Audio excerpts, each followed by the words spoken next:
Hey, how's it going, guys? I'm Dan. And Paul.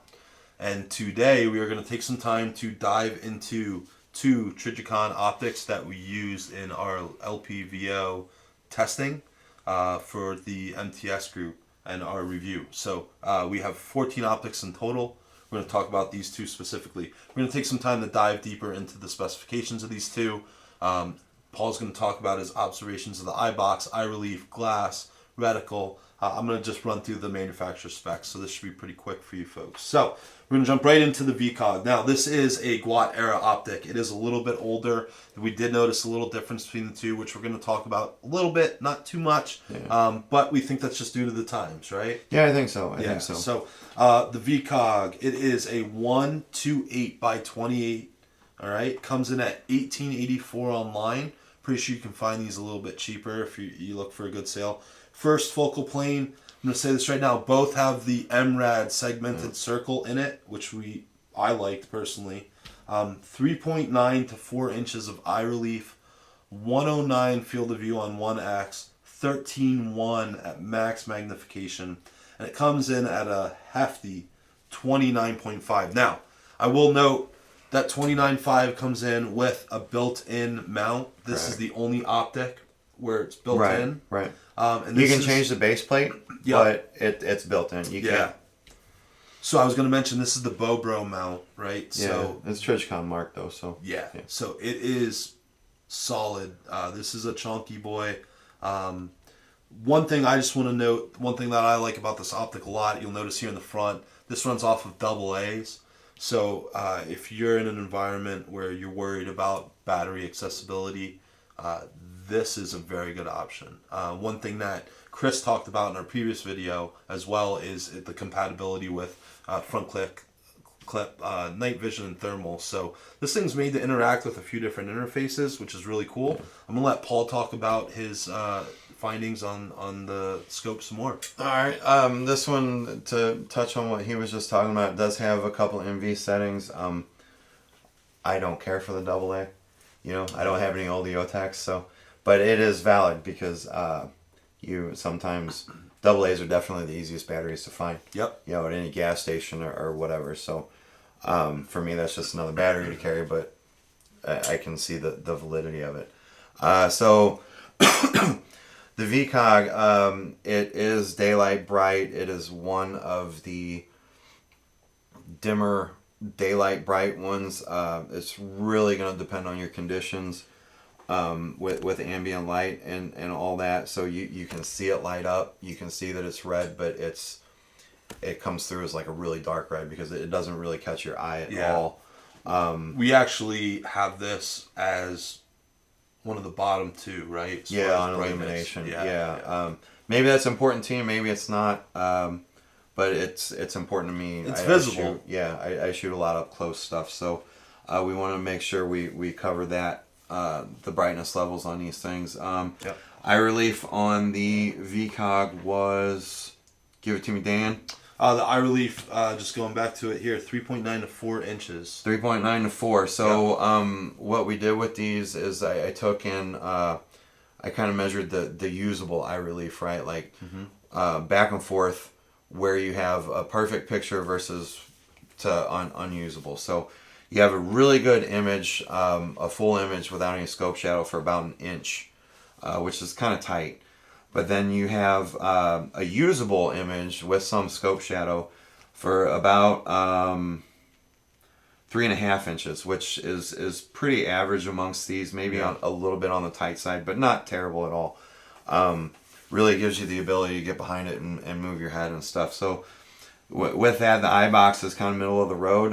It's not awful. It's not great. You really need to be careful with getting your head in about the right spot, which can slow you down a little bit if you got pick something up fast. The glass on this is fantastic. There's no abnormalities in it, no issues with it. It's nice and bright through the night vision. Like the majority of these things up close, it does have some fishbowling, but there again, it doesn't matter when you're shooting out. You get past 10 yards, you don't even see it, and it doesn't affect your image quality downrange at all. We took some low light pictures with these things. One thing that we've been trying to say in every one of these videos, the images that we took, because the camera automatically adjusting for exposure, it makes them so bright. We actually took the picture and then adjusted the exposure down to where it looked like what we were seeing through the scope. So the images that you'll see below, they may look dark, but that's more along the lines of what you're going to see in real life behind the scope. Yeah.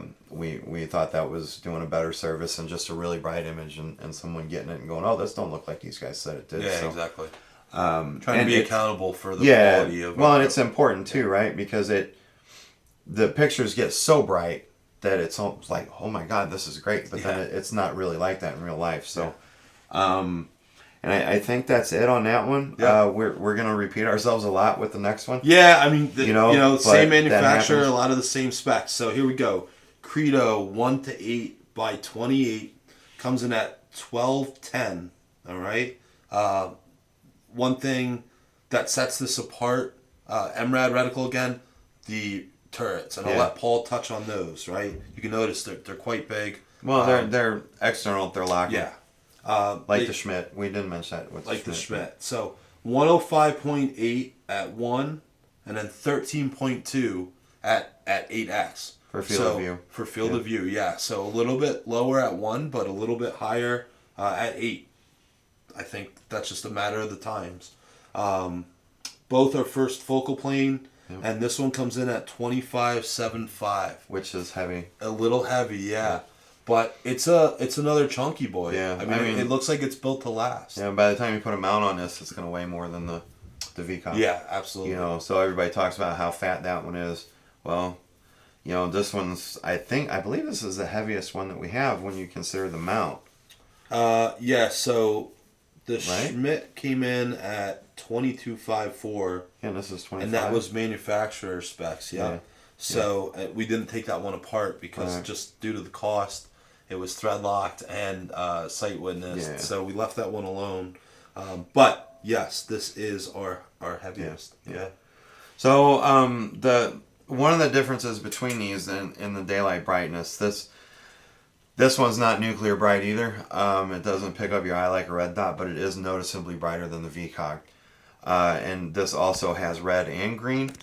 The green maybe at 1x not quite as bright as the red, but then zoomed in at 8 looked better to me than the red did. I think I have pictures of both, or at least or video or something.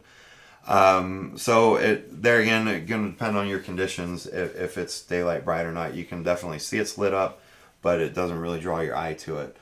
The eye relief on this one, Dan, was... So this one was listed at 3 to 4 inches. Okay. Kind of strange, yeah. Well, that might be between the different magnifications too. Yeah. I don't know. That they didn't specify on that on their website. But so the usable box, or the usable relief, I should say, 1.2 inches back and forth before you lose a full image with no shadow. 3.1 either way, or not either way, but 3.1 range until you are on something almost unusable or unusable actually with the scope shadow. Not bad, not great. Eye box kind of the same as the VCOG. Mm-hmm.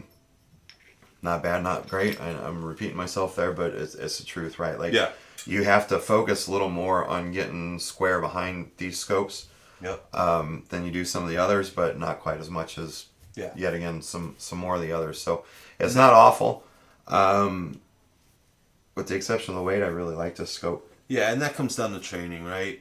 Training, keeping your cheek well consistent, training behind your optic, getting to know your tools, right? So one thing that we talked about was the exposed locking turrets. Oh yeah, we got to touch on these things. We got to talk about these here. So no marks at all, right? So when we were looking to zero these on a 16-inch, I think we used the Geisley Super Duty for this one, I don't right? remember. I'm almost positive we did, but there were no markings at all. So you're just kind of left clicking. I mounted this on a 13.7 at one point, and I was able to dial it in pretty quickly by having nice clear markings, really easy to use. Yeah, and the markings are a big deal if you're trying to go back, right? Like, like say you want to put 10 clicks in of elevation for whatever reason. I mean, you probably really don't need to do, but some people might. So if you don't have there's not even a hash mark on the body and a single mark on the turret, so you can return it back to where it was. It's kind of doesn't make any sense to me. But I guess you could, like I said in the first video, they didn't ask me. Yeah, you could probably paint pen them, one on there. Yeah, but that only gets you close. Yeah. I mean, because the clicks are pretty fine. So.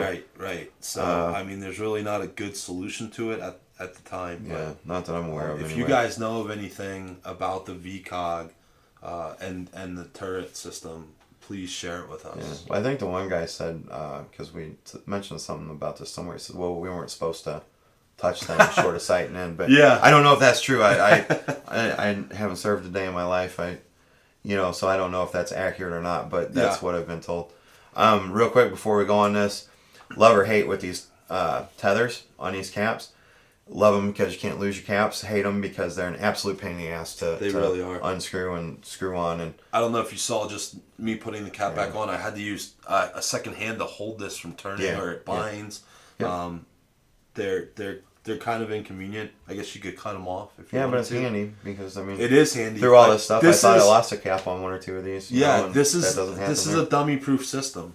Yeah. It's a crane eater system, which is as Chris mentioned in the first video, is where he saw it used during the Guat era when he was deployed. So, makes sense. But anything else to add on the Trijis? I don't believe so. All right.